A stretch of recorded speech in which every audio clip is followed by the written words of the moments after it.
Start करें, जो क्या है अपनी प्लांट फिजियोलॉजी या पादप कार्यकी से संबंधित है। ठीक है, इसकी 2 यूनिट है, पादप कार्यकी की फर्स्ट और सेकंड। ठीक है, और इसका आज हम इस यूनिट का पहला लेसन स्टार्ट कर रहे हैं, जिसके अंदर अपन पढ़ेंगे विसरण और प्राशन के बारे में अपन पढ़ेंगे। ठीक है, और हमारी क्लास जो लगातार न होने का मेन रीज़न है ये रहा कि पिछले का थोड़े दिनों से थोड़ा स्वास्थ्य खराब था, इस वजह से आपकी लगातार क्लासें नहीं ले पाया। आगे मैं पूरी कोशिश करूँगा कि आपकी क्लासें लगातार होती रहे, तो इसके लिए फिर से आपसे मैं माफ़ी मांगता हूँ। तो आज का 12 टॉपिक है क्लास 12 का विसरण।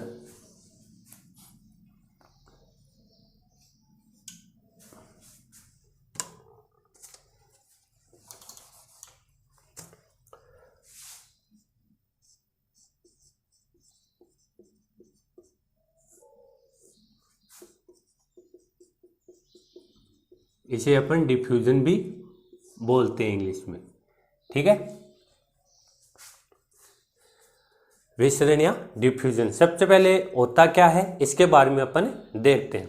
ठीक है, जैसा आप देखते हो कि पानी का भाव होता है, जिस तरफ पानी ज़्यादा होता है और जहाँ जिस तरफ पानी क्या है कम है उसकी तरफ होता है, यानी ज़्यादा पानी है उस तरफ से कम पानी है उस तरफ क्या होता है पानी का भाव होता है। ठीक है, तो यानी उसकी सांद्रता एक तरफ तो क्या है ज़्यादा है, दूसरी तरफ क्या है कम है। ठीक है, और जैसे अपन क्या करते हैं, जैसे अपना टॉवल है वो भी क्या हो जाता है, जब वो क्या हो जाता है वो भी गीला हो जाता है। ठीक है, वो किसी कारण है विसरण के कारण होता है। ठीक है, और जैसे आलू है, आलू के अंदर होता है और भी कुछ है, एग्जाम्पल है, उसके बारे में अपन पढ़ेंगे।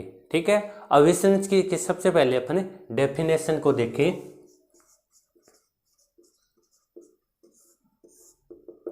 जैसे आपने एक कमरा है, कमरे के अंदर कोई इत्र है, इत्र की बोतल का ढक्कन खोल दिया, तो सबसे पहले तो क्या था, इत्र की जो बोतल है, इत्र की बोतल के अंदर क्या है, इत्र की कंसंट्रेशन या सांद्रता बहुत ज़्यादा है। ठीक है, और कमरे के अंदर इत्र की जो सांद्रता है वो क्या है बहुत कम है। या आपने अगरबत्ती खेदी तो उसके अंदर क्या है, अब उसकी जो गैस है पूरे कमरे के अंदर वो फैल जाएगी। ठीक है, तो इसी को अपन क्या कहते हैं विसरण। ठीक है, विसरण क्या है, पदार्थ के अणुओं का अपनी उच्च सांद्रता से निम्न सांद्रता की ओर गमन क्या कहलाता है, अपना विसरण कहलाता है। यानी वह क्रिया जिसमें पदार्थ के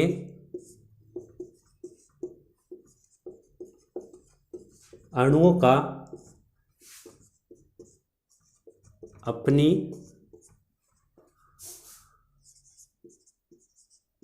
उच्च सांद्रता से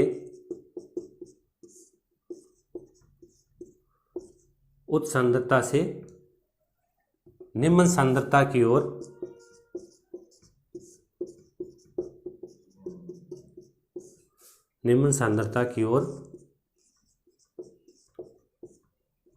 गमन होता है,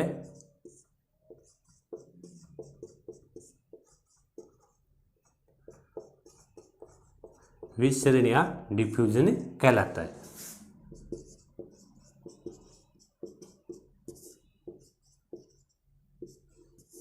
ठीक है, यानी पदार्थ के अणुओं का अपनी उच्च सांद्रता से निम्न सांद्रता की ओर गमन अपना क्या कहलाएगा, विसरण कहलाएगा।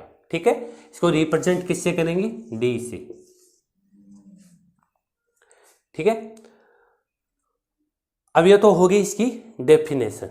ठीक है, इसके बाद है अपना जो ये विसरण है, विसरण होता किसके कारण है वो देखते हैं कि पदार्थ के जो अणु है वो अपनी उच्च सांद्रता से निम्न सांद्रता की ओर गमन कर रहे हैं। ये गमन करेंगे किसके कारण, जो ये जो पदार्थ के अणु है इनके अंदर क्या होगी, गतिज ऊर्जा होगी। ठीक है, जिसके कारण ये पदार्थ के अणु उच्च सांद्रता से निम्न सांद्रता की ओर गमन करेंगे। ठीक है, और जो मान लीजिए एक कमरा है, कमरे के अंदर 2 गैस है, मान लीजिए एक तो CO2 होगी और एक O2 हो गई, यानी एक कार्बन डाइऑक्साइड कार्बन डाइऑक्साइड हो गई और दूसरी हो गई ऑक्सीजन हो गई। ठीक है, अपने एक तो हो गई CO2 हो गई, एक क्या हो गई O2 यानी कार्बन डाइऑक्साइड, और एक हो गई ऑक्सीजन हो गई। ठीक है, ये दोनों जो गैसें हैं इनका विसरण क्या होगा, स्वतंत्र रूप से होगा, यानी जो विसरण है एक दूसरे को बिना प्रभावित किए स्वतंत्र रूप से होगा। ठीक है, इसे अपन क्या बोलेंगे, स्वतंत्र विसरण बोलेंगे। ठीक है, मान लीजिए क्या है अपना, जैसे आप देखते हो प्लांट के अंदर स्टोमेटा पाए जाते हैं, लीफ के अंदर क्या पाए जाते हैं, रंध्र या स्टोमेटा पाए जाते हैं। तो इसके अंदर मान लीजिए ये क्या है, अंदर वाला पोर्शन है सेल का, और ये क्या है बाहर इन्वायरमेंटल या वायुमंडल है। ठीक है, ये बाहर का। अब क्या है, यहां पे मान लीजिए गार्ड सेल या गार्ड सेल पाए जाते हैं। ठीक है, द्वार कोशिकाएं पाए जाती हैं जिनको हिंदी बोलते हैं। अब क्या है, जो ऑक्सीजन है वो तो क्या है स्टोमेटा के अंदर ज्यादा है, और वायुमंडल में क्या है कम है। यहां पे क्या है, इसकी कंसंट्रेशन क्या है ज्यादा है, और वायुमंडल में क्या है कम है। और CO2 है उसकी कंसंट्रेशन वायुमंडल में तो क्या है ज्यादा है, और जो पत्ती है उसके अंदर पाए जाने वाला जो स्टोमेटा है उसके अंदर क्या है कम है। तो इसका क्या होगा, विसरण होगा, यानी ऑक्सीजन तो अपनी उच्च सांद्रता से निम्न सांद्रता की ओर आएगी, यानी अंदर से बाहर की ओर आएगी, और जो CO2 यानी कार्बन डाइऑक्साइड है वो क्या होगी, बाहर से अंदर की ओर जाएगी। ठीक है, तो इस प्रकार क्या होगा, ये विसरण है एक दूसरे को बिना प्रभावित किए स्वतंत्र रूप से होता रहेगा। ठीक है, इसके बाद अपन आगे देखते हैं।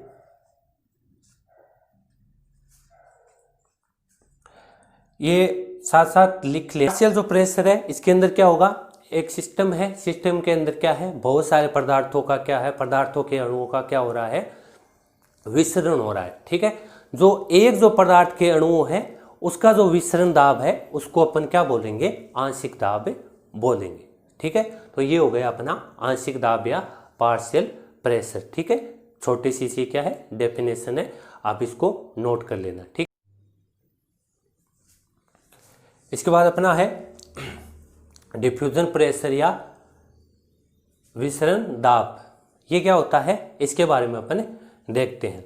विसरण दाब क्या है कि पदार्थ के अणु अपनी उच्च सांद्रता से निम्न सांद्रता की ओर गमन करने की विभव क्षमता होती है, उसे अपन क्या बोलते हैं, विसरण दाब बोलते हैं। ठीक है, ये निर्भर किसके ऊपर करेगा कि विसरित होने वाला जो पदार्थ है उसकी सांद्रता के क्या होगा, समानुपाती होगा। ठीक है, कोई भी पदार्थ है जिसकी सांद्रता जितनी अधिक होगी उसका विसरण दाब क्या होगा, उतना ही अधिक होगा। ठीक है, विसरण को प्रभावित करने वाले कारक। ठीक है, विसरण को प्रभावित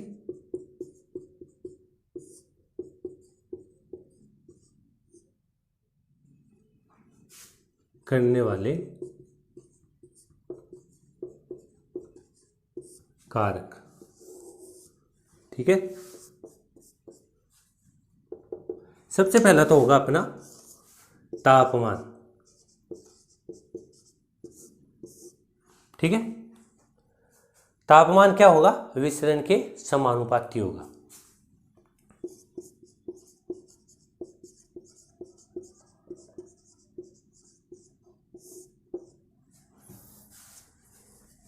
क्या होगा, T हो जाएगा समानुपाती D के, और यहाँ पे T क्या है, T है टेम्परेचर, और D है यहाँ पे डिफ्यूजन या विसरण। ठीक है, T क्या है, टेम्परेचर है, और D क्या है, डिफ्यूजन यानी विसरण हो गया, और T हो गया तापमान। यानी तापमान ज़्यादा होगा तो विसरण की जो दर है वो भी क्या होगी, ज़्यादा होगी। अब ज़्यादा कैसे होगी कि मान लीजिए कोई एक पदार्थ है, पदार्थ के अणु है, उसके अंदर अपने उसका तापमान बढ़ा दिया, तो तापमान बढ़ा दिया, तो तापमान बढ़ाया तो उससे क्या होगी, उसकी काइनेटिक जो एनर्जी है वो भी क्या बढ़ जाएगी, बढ़ जाएगी। यानी जो उसकी तो गतिज ऊर्जा है वो क्या होगी, बढ़ेगी। अगर गतिज ऊर्जा बढ़ेगी तो विसरण की जो दर है वो भी क्या हो जाएगी, बढ़ जाएगी। यानी तापमान के विसरण की जो दर है वो क्या होगी, समानुपाती होगी। ठीक है। 2 नंबर देखते हैं अपने घनत्व के। 2 नंबर अपना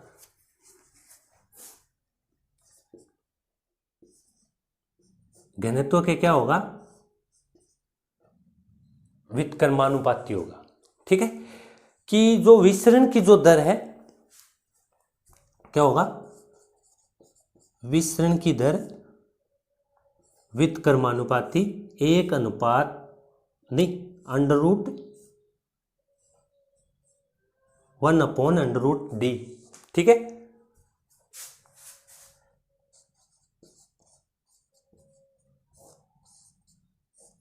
और d यहाँ पे, अब यहाँ पे ये देख लेता हूँ, d वही हो गया अपना विसरण या डिफ्यूजन, और स्मॉल d है वो क्या हो गया, डेंसिटी या घनत्व है।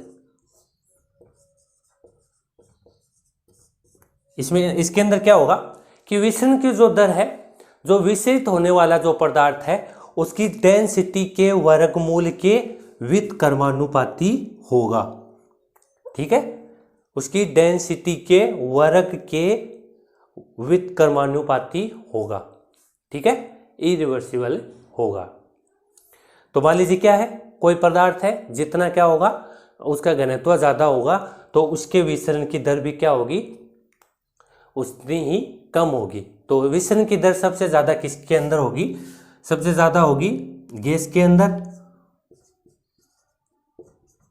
ठीक है, उसके बाद क्या होगी,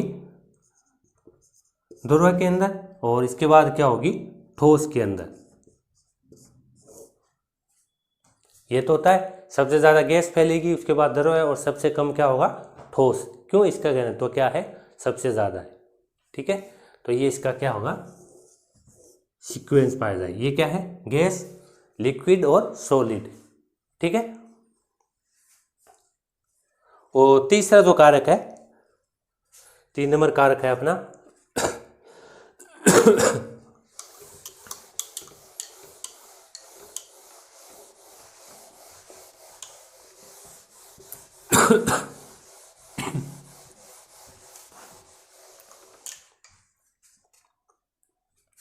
तीन नंबर कारक है इसी का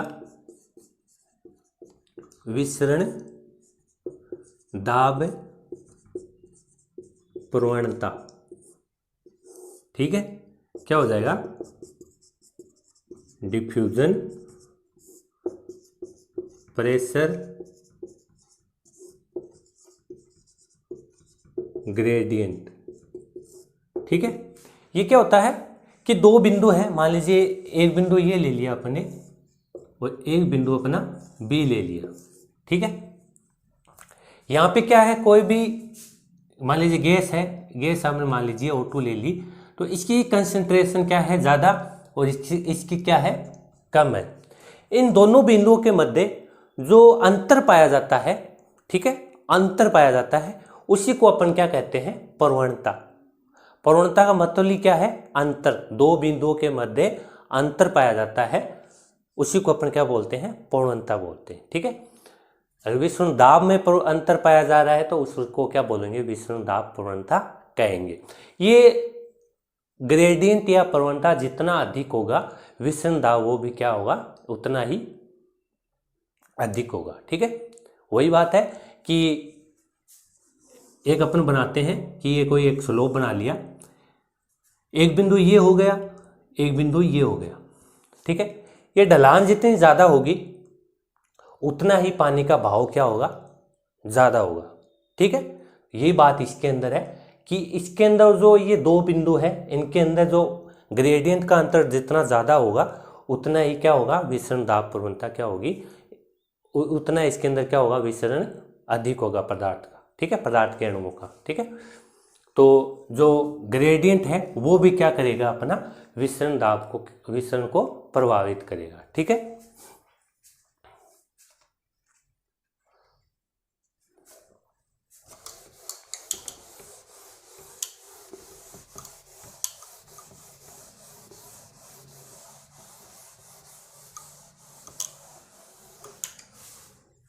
इसके बीच में एक छोटे से एक और आता है साम्य अवस्था। वो क्या होता है वो बता देता हूं थोड़ा, कि अभी तक अपने ये डिस्कस कर लिया कि विसरण हो रहा है, लेकिन ये भी तो होना चाहिए कब तक होगा, कि दो बिंदु है, ए हो गया, दूसरा हो गया बी, तो इसके अंदर इन दोनों के मध्य पदार्थों के अणुओं का विसरण तब तक होगा जब तक दोनों तरफ क्या ना हो जाए, कंसंट्रेशन समान ना हो जाए। ठीक है। मान लीजिए कमरा है, कमरा आपने शुरू के अंदर यहाँ पे एक अगरबत्ती जलाई एक कोने के अंदर, तो यहाँ पे क्या है, शुरुआत के अंदर क्या है, उस अगरबत्ती की जो गैस निकली उसकी कंसंट्रेशन ज़्यादा है, अब पूरे कमरे के अंदर वो फैल रही है। ठीक है। अब पूरे कमरे के अंदर, इस कोने के अंदर, उस कोने के अंदर, यानी क्या है, चारों कोने के अंदर क्या है, उस गैस की क्या हो गई, सांद्रता समान हो गई। ठीक है। अब सांद्रता समान होने पर उसके अंदर क्या है, वो विसरण की दर, वो विसरण के पदार्थ के अणुओं की गति नहीं होगी, यानी उन दोनों बिंदुओं के मध्य क्या हो जाएगी, एक समान अवस्था या साम्य अवस्था स्थापित हो जाएगी। उसके बाद क्या नहीं होगा, पदार्थ के अणुओं का गति नहीं होगी। गति वैसे तो होगी, लेकिन क्या है, उन दोनों के अंदर क्या हो गई, सांद्रता समान होगी। ठीक है। तो उस अवस्था को अपन क्या बोलेंगे, साम्य अवस्था बोलेंगे, जिसके अंदर क्या है, दोनों बिंदुओं के ऊपर क्या है, कंसंट्रेशन क्या हो गई, समान हो गई या सांद्रता समान हो गई। ठीक है। इसके बाद अपना है कि जो विसरण है, विसरण का महत्व क्या है। ठीक है। इसका महत्व की बात करें तो सबसे पहले क्या है, पादपों के अंदर क्या होता है, गैसीय विनिमय में। ठीक है। शुरुआत के अंदर बताया था कि जो स्टोमेटा है या अरंदर है, वो क्या करते हैं कि O2 को तो प्लांट लेता है, नहीं सॉरी, कि फोटोसिंथेसिस हो रहा है, उसके दौरान क्या होगा, CO2 को तो लेगा और O2 को क्या करेगा, रिलीज करेगा, यानी क्या करेगा, गैसों का एक्सचेंज होता रहता है। ठीक है। ये किसके कारण हो रहा है, विसरण के कारण हो रहा है। ठीक है। गैसीय विनिमय होगा। नंबर 2 हो जाएगा, एक होगा वाष्पोत्सर्जन। ठीक है। वाष्पोत्सर्जन भी किसके कारण होगा, विसरण के कारण। कि मान लीजिए अपना वातावरण के अंदर क्या है, एकदम ड्राई कंडीशन या शुष्क कंडीशन पाए जा रहे हैं, वातावरण के अंदर नमी नहीं है। अब वातावरण के अंदर नमी नहीं है और प्लांट की जो लीफ है या पत्ती है उसके अंदर क्या है, पानी है, तो जो प्लांट के जो लीफ है उसके अंदर जो पानी पाया जा रहा है वो क्या होगा, विसरण के द्वारा बाहर वायुमंडल के अंदर क्या हो जाएगा, विसरित हो जाएगा। ठीक है। ये भी किसके कारण हो रहा है, अपना विसरण के कारण। ठीक है। तो क्या है, ट्रांसपायरेशन किसके द्वारा होता है, विसरण के द्वारा ही होता है। और 3 नंबर है अपना कि निष्क्रिय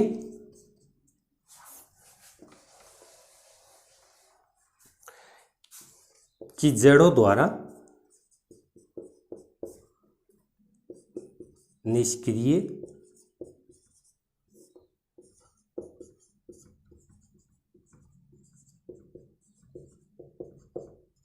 जल अवशोषण।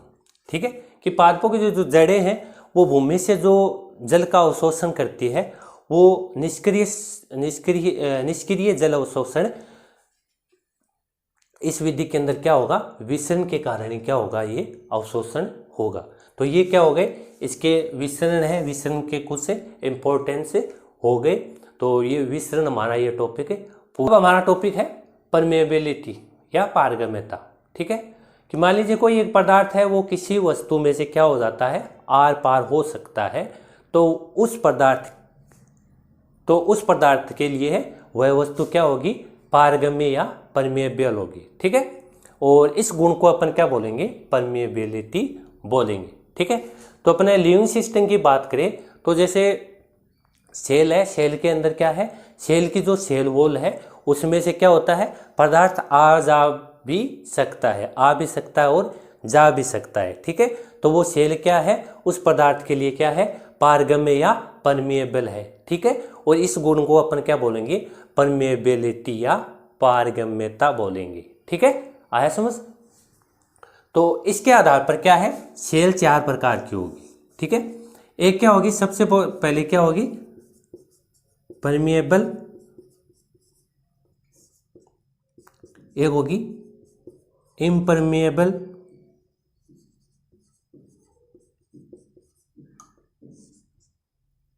एक होगी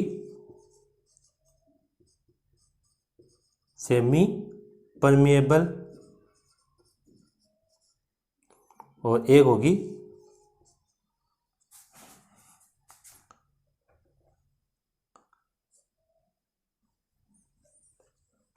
अपनी सिलेक्टिव परमिएबल।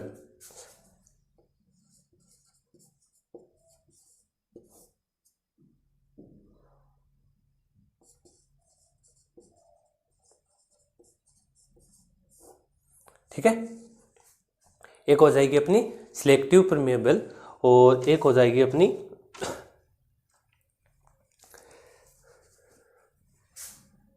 चार हो गई। ठीक है,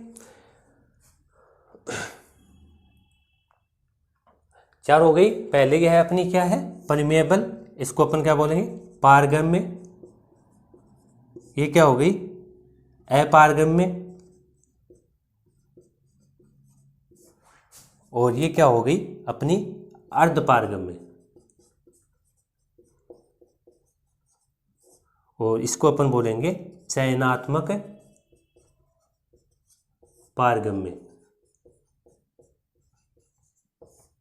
ठीक है, परमिएबल को बोलेंगे पारगम्य, इम्परमिएबल को बोलेंगे अपारगम्य, सेमी परमिएबल को बोलेंगे अर्धपारगम्य और सिलेक्टिव को बोलेंगे अपन चयनात्मक। ठीक है, अब अपन इसको एक एक करके देखते हैं। ठीक है, इसके बाद अपना है, पहला है पारगम्य या परमिएबल। परमिएबल के अंदर क्या होगा कि सबसे पहले आपको बता देता हूं कि अपना क्या होता है, एक विलेन है।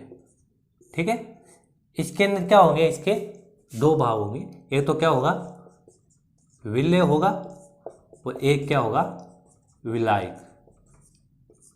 ठीक है, विलेन के अंदर क्या होंगे, विलेय और विलायक दोनों से मिलकर किसका निर्माण होगा, विलेन का। अब विलेय क्या होगा, ठोस होगा हमेशा, और विलायक क्या होगा, अपना द्रव होगा। ठीक है, लिक्विड होगा। तो क्या है, ये जो ठोस है इसके अंदर क्या होगा, घुलेगा द्रव के लिक्विड के अंदर। मान लीजिए क्या है, आपने एक ले ली शुगर ले ली। ठीक है, इसको किसके अंदर, वाटर है उसके अंदर क्या कर रहे हो आप, डाल रहे हो। तो शुगर तो क्या हो गया अपना विलेय, और जो पानी है वो क्या हो गया, विलायक हो गया। और इन दोनों के घुलने से जो मिलेगा बनेगा उसको अपन क्या बोलेंगे, विलयन बोलेंगे। ठीक है, आया समझ। तो विलेय और विलायक क्या है, आपस में मिलकर किसका निर्माण करेंगे, विलयन का निर्माण करेंगे। ठीक है, तो अब आप बात करते हैं अपन पारगम्य और अपारगम्य। पारगम्य के अंदर क्या होगा, जो विलेय और जो विलायक है उन दोनों अणुओं का क्या होगा, जो सेल मेम्ब्रेन या कोशिका की जो भित्ति है वो दोनों क्या हो सकते हैं, आ जा सकते हैं। इन क्या होगा, कोशिका की जो भित्ति है उनमें से विलेय और विलायक के अणु दोनों आ जा सकते हैं। ठीक है, क्या है अपना, मान लीजिए कोई डायग्राम है। अब यहाँ पे ये क्या हो गया अपना, विलायक हो गया, और ये क्या हो गया अपना, विलेय। ठीक है, तो इसके अंदर क्या होगा, विलेय भी जाएगा और विलायक भी जाएगा, और विलेय भी आएगा और विलायक भी क्या हो सकता है, आ जा सकता है। यानी विलेय और विलायक दोनों के अणु क्या है, सेल मेम्ब्रेन से आ जा सकते हैं। ठीक है, इसका एग्जाम्पल हो गया पादप कोशिका भित्ति या प्लांट सेल वॉल। ठीक है, इसके बाद अपना अगला है अपारगम्य, इसके अंदर क्या है, विलय और विलायक के जो अणु हैं उन दोनों का ही क्या है, सेल मेम्ब्रेन से क्या नहीं होगा, आदान प्रदान या विनिमय नहीं होगा। यानी ये क्या होंगे, सेल मेम्ब्रेन है उनमें से आ जा नहीं सकते। ठीक है, तो इनमें से क्या है, ये दोनों ही आ जा नहीं सकते। ठीक है, दोनों का आदान प्रदान नहीं होगा। ठीक है, और इसका जो एग्जाम्पल है वो अपना हो गया, जो प्लांट के अंदर जो क्यूटिकल पाई जाती है वो इसका एग्जाम्पल हो गया। ठीक है, नंबर 3 है अपना सेमी परमेएबल या अर्धपारगम्य। इसके अंदर क्या होगा कि कोई झिल्ली है, झिल्ली के अंदर से क्या है, विलायक के जो अणु है वो तो क्या होंगे, आर पार हो सकते हैं, लेकिन जो विलय के अणु है वो क्या होंगे, बिल्कुल ही आर पार नहीं हो सकते। ठीक है, मान लीजिए क्या है कि झिल्ली है, इनमें से क्या है, ये क्या है, विलायक के अणु है, आ भी सकते हैं और जा भी सकते हैं, लेकिन जो विलय के अणु है वो आ जा नहीं सकते। ठीक है, और जो चयनात्मक जो पारगम्य या सिलेक्टिव जो परमेएबल है, इसके अंदर क्या होगा कि जो विलायक के अणु है उनका तो क्या होगा, मुख्यतः विलायक के अणु क्या है, वो तो क्या हो सकते हैं, आर पार आराम से हो सकते हैं। ठीक है, लेकिन जो विलय के अणु है, उन कुछ ही विलय के अणु है वो क्या हो सकते हैं, आर पार हो सकते हैं। ठीक है, कुछ ही होंगे, ऐसा नहीं है कि ज्यादा होंगे। ठीक है, ये क्या है, विलायक के अणु तो क्या होंगे, ज्यादा परमेएबल हो गए यहाँ पे, और जो विलय के अणु है, कुछ ही जो सिलेक्टिव जो विलय के अणु है वो क्या हो सकते हैं, इससे आर पार हो सकते हैं। ठीक है, तो ये हो गया अपना चयनात्मक पारगम्य। और जो अर्धपारगम्य है, इसका एग्जाम्पल हो गया सेलोफान और कोलोडियन। ठीक है, तो ये हो गई अपनी परमेबिलिटी या पारगम्यता हो गई। ठीक है, धन्यवाद, और साथ साथ नोट्स उतारते रहना, और मैं आशा करता हूँ हमारे वीडियो आपको अच्छा लगा, और हमारी कोशिश रहेगी कि क्लास को कंटिन्यू रखा जाए। ठीक है, और हमारे वीडियो आपको अच्छा लगे तो हमारे चैनल को ज़्यादा से ज़्यादा शेयर, लाइक और सब्सक्राइब करें। ठीक है, थैंक यू, धन्यवाद।